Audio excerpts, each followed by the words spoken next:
Hey guys, hope you're all doing well. Today I would like to welcome the 2022 Triumph Tiger Sport 660 to the channel.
And here it is, the 2022 Triumph Tiger Sport 660.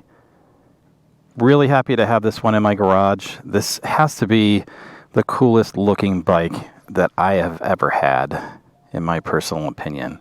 Now, I've already done some upgrades on here. I did shoot some video, so if everything works out, I will have some install videos on my upgrades. But I put on the official Triumph branded panniers on here. I did not go with the colored insert kit that kind of fits over this area here. You can get it to match the color of the bike, but I kind of think it looks better in black, so I'm going to leave it like this for a while. Another thing I did was I put on the bobbin kit so that I can pick up a rear stand for here, because this does not have a center stand option, probably due to the underslung exhaust. I really think this exhaust looks nice on here. They had to put a lot in place for the emissions. So you've got this big can underneath here, but there's not a lot of exhaust sticking out. So I think it looks great and it sounds pretty good too. And having the underslung exhaust leaves room for full-size bags on here.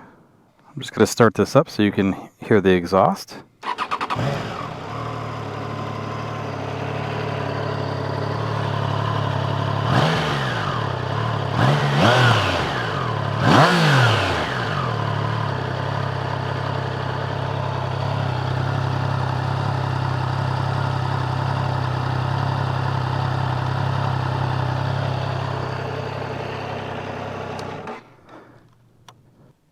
So the engine, we have a 660cc liquid-cooled inline triple. This is the same engine as in the Triumph Trident. So the exhaust is a 3-into-1 underslung exhaust, which looks awesome in my opinion. The Tiger Sport also has electronic fuel injection with a throttle-by-wire.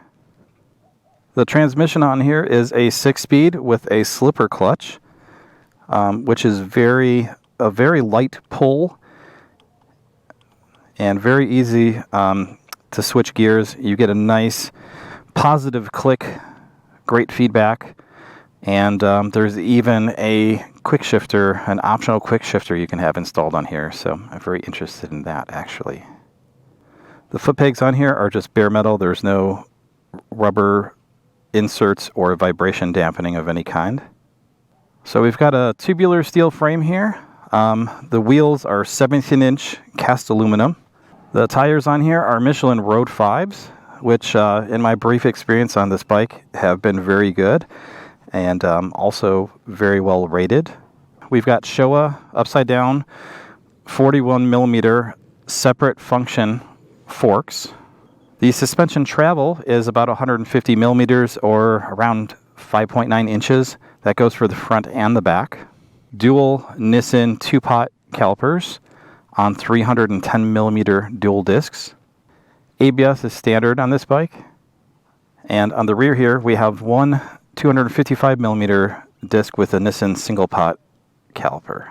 On the back here, we have a Showa monoshock with a remote preload adjustment. I have it backed out all the way counterclockwise per Triumph's suggestions for a single rider with no luggage.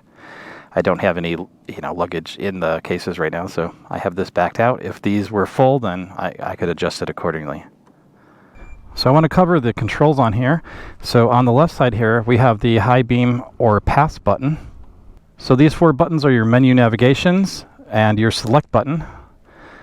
Here is your turn signal, your horn, and your mode button. Now a note on the turn signals, there's not a lot of tactile feedback on here. There's a little bit, but the button just feels kind of squishy to me. So when you have gloves on, sometimes it's hard to tell if you press the button or not. And on the right here, we have the engine start stop and then your hazard light button. So the lighting, we have LED lighting all the way around. We do have some daytime running lights here. Here's your main headlight, and this one is off until you hit your high beam or your pass light, and then that one comes on. And again, I do have some aftermarket panniers on here. This bike does not come with these stock, but what does come stock is the little barrel locks that go into your luggage. Now, I got 3 of these included with the bike. One for each pannier, and then also a third one for the Triumph top case if I decided to add one of those later. A lot of manufacturers will not include those, and that'll be a separate purchase, and then you'll have to kind of configure those yourself. So the tank capacity on here, and just FYI, this is a plastic tank cover. This isn't metal, but this is 17.2 liters. That is the equivalent of about 4.5 US gallons. Triumph claims that you'll get 195 miles on a tank. The wet weight on this bike is 455 pounds, so not incredibly heavy for this style of bike. And finally, the seat height is 835 millimeters. And that is the equivalent of 32.87 inches.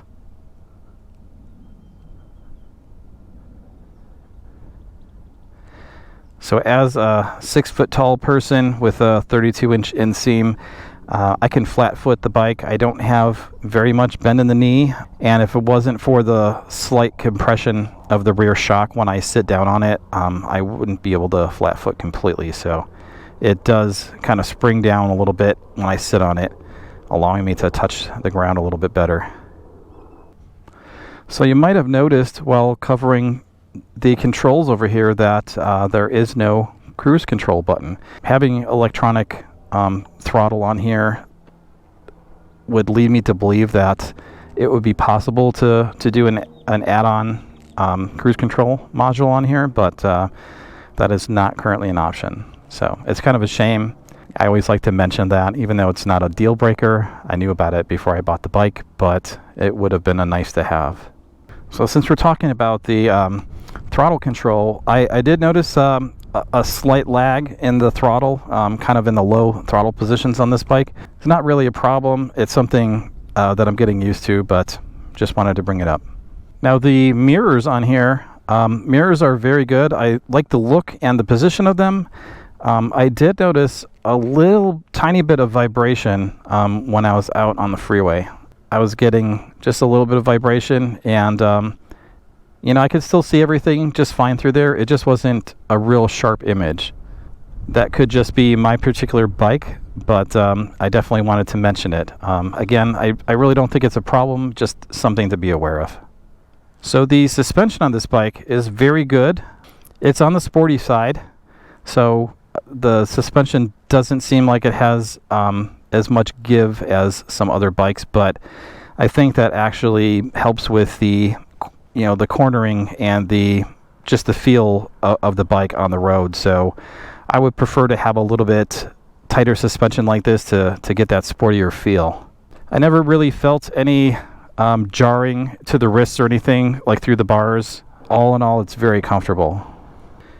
In general, I found the brakes on this bike to be very good. I don't have any complaints. Just want to show you the panniers really quick here. Even though these aren't standard on the bike, they're kind of cool. Now I did try to fit a full face helmet in here and it did not fit, but I typically wear an extra large helmet, so I tried it even upside down, different angles. Couldn't quite get it in there, and that was without the camera equipment on there as well.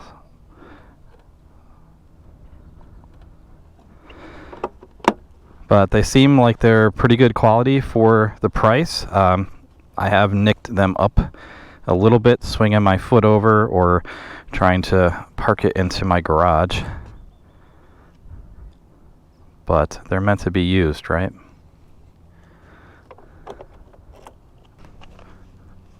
All right, what's under the seat?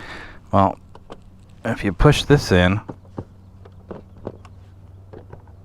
the seat comes right off, and I have like a little screwdriver and hex tool under here. But you have good access to the battery and the fuses and stuff like that. There's not really much room under here for anything else.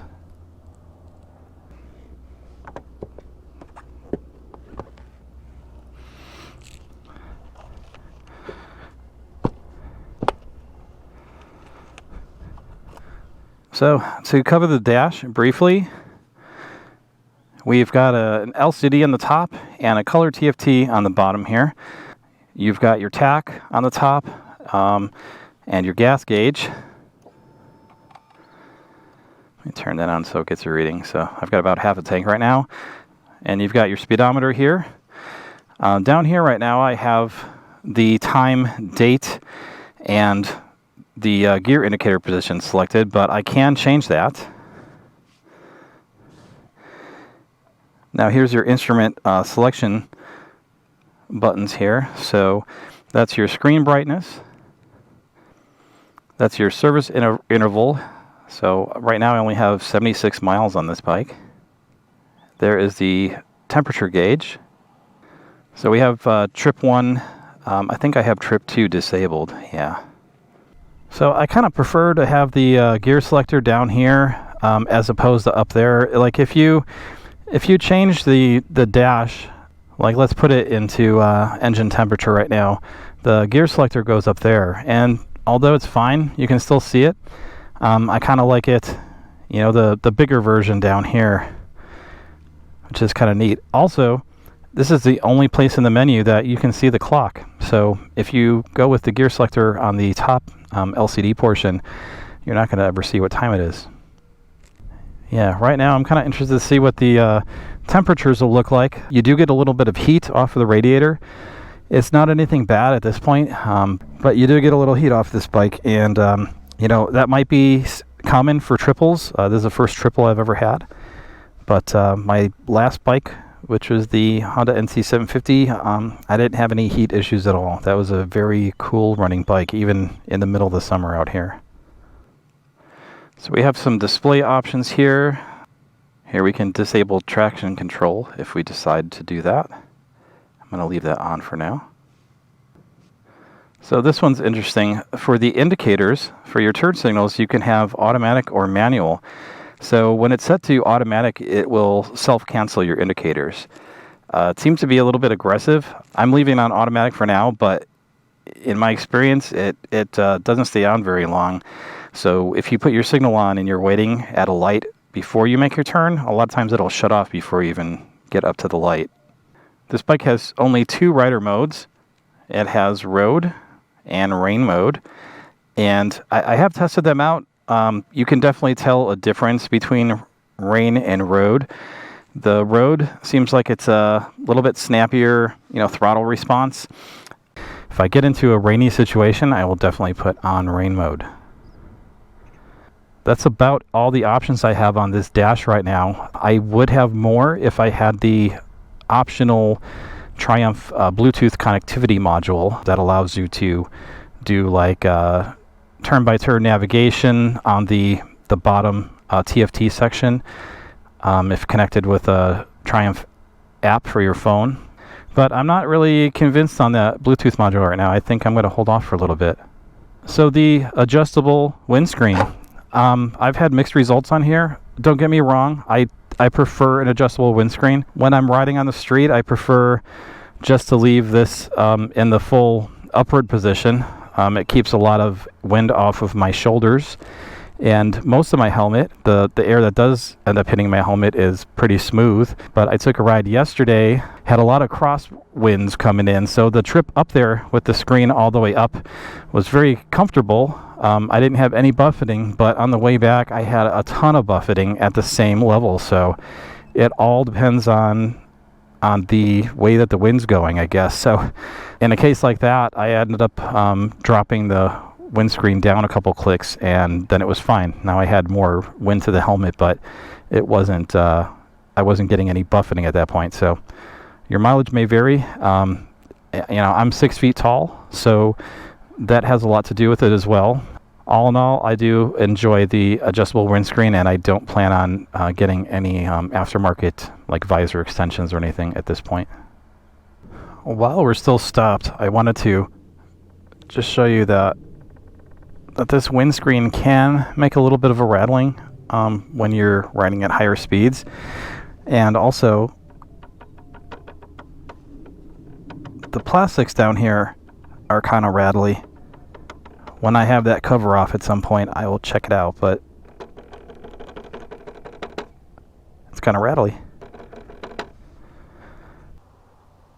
Another little thing that I noticed on this bike was that the cold startup seems to be a little bit difficult. Now, after doing some research, it seems like this is a common problem with the Triumph Trident and also the Tiger Sport 660. So, if you want to see what I'm talking about,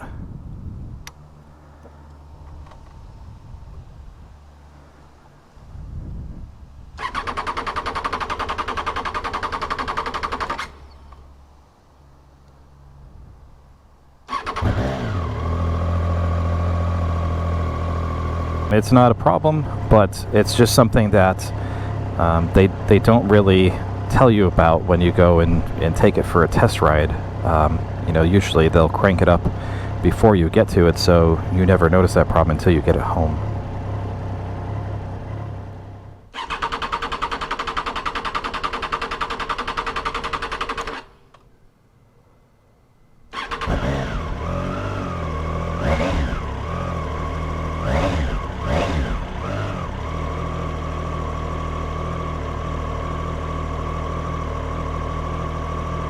There's also a little bit of a lag on the throttle response, and that's even after the bike is running for a while too.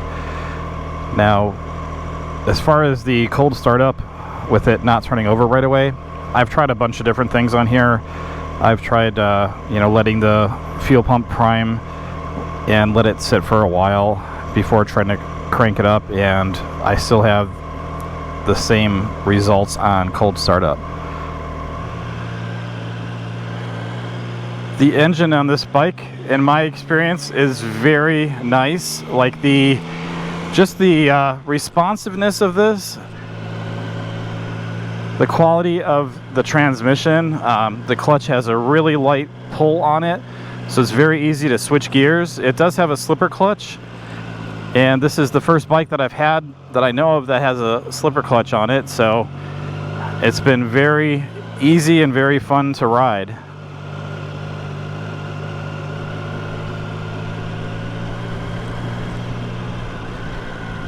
The gears are very short, so like I'm doing 12 miles an hour, 11 miles an hour in second gear, and I feel like just a little bit of the engine lugging right now, but it doesn't feel like it's gonna stall out just yet. So it's very happy at low speeds. And the balance at low speed is good also. I really haven't noticed any vibration issues with this bike. Now, it does have just regular metal foot pegs, so there's no vibration dampening or anything available, but if I wind this thing out a little bit and I get to the higher revs, I can feel a little bit of vibration, not so much on the pegs, but more so on the handlebars. But after my 2-hour ride the other day, I didn't have any, numbness in the fingertips or anything like that. I just tried to stay at the highest gear that I could, and the lowest revs that I could. Like cruising along at 60 miles an hour in 6th gear, 4,500 RPMs approximately. It's very comfortable. I don't have any excess vibrations or anything to complain about. There is some engine heat on this bike that's a little bit noticeable. It's coming from like the radiator area. That might be common for triples. This is the first triple I've ever had, so that just might be a common issue, and I'm not aware of it. But I've been on bikes that are a lot hotter than this one, so it's something I wanted to mention in case you were interested in that, but I really don't think it's a problem at all. The seat on this bike is very comfortable. Now they do offer a comfort seat, which I might be interested in if I was taking a longer trip, but just for around town stuff and like an hour or two on the bike at a time, this is perfectly fine. I don't have any complaints about it.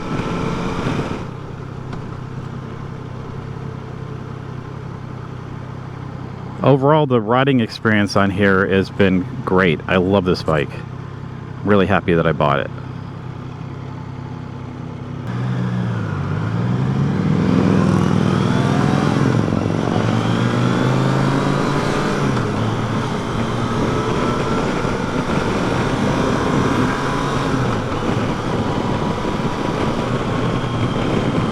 I want to talk about the brakes a little bit. I'm kind of in heavy traffic right now, so I don't want to jam on the brakes too bad, but in my experience, they work very well.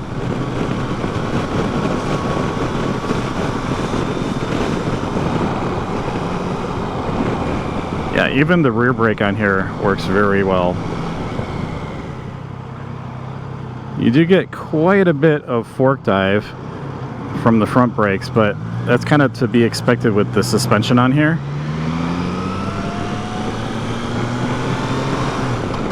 Which is also very good, by the way. The suspension is kind of on the sportier side, but it gives it a more nimble feeling when you're riding on the streets, going through curves and stuff like that. Alright, nobody behind me right now. I'm gonna hit the rear brake. Oh yeah, very good.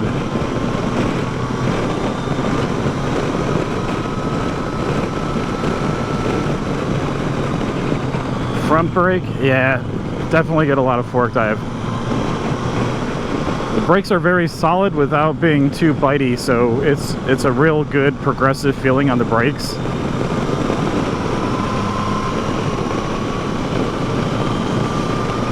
This bike is so much fun. So if I had to pick out any negatives on this bike, which it's really hard to find because for this price range, it's hard to complain about the stuff that I've noticed that's wrong with this bike. But if I had to pick a few, the heat would definitely be one of my concerns. It's a small concern, but it is still a concern. The vibrations, while they're not too bad, they still are noticeable. Again, not a problem for a bike in this price point. Probably the biggest thing that I've noticed that kind of bugs me is the turn signal. The button on here just feels very squishy, and you don't get a lot of tactile feedback on it. So it's hard to tell without looking down at the screen that your turn signal is actually on.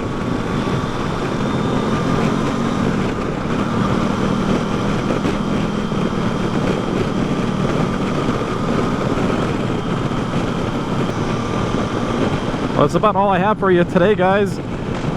If you liked the video, please click that like button, and I will see you guys on the next one.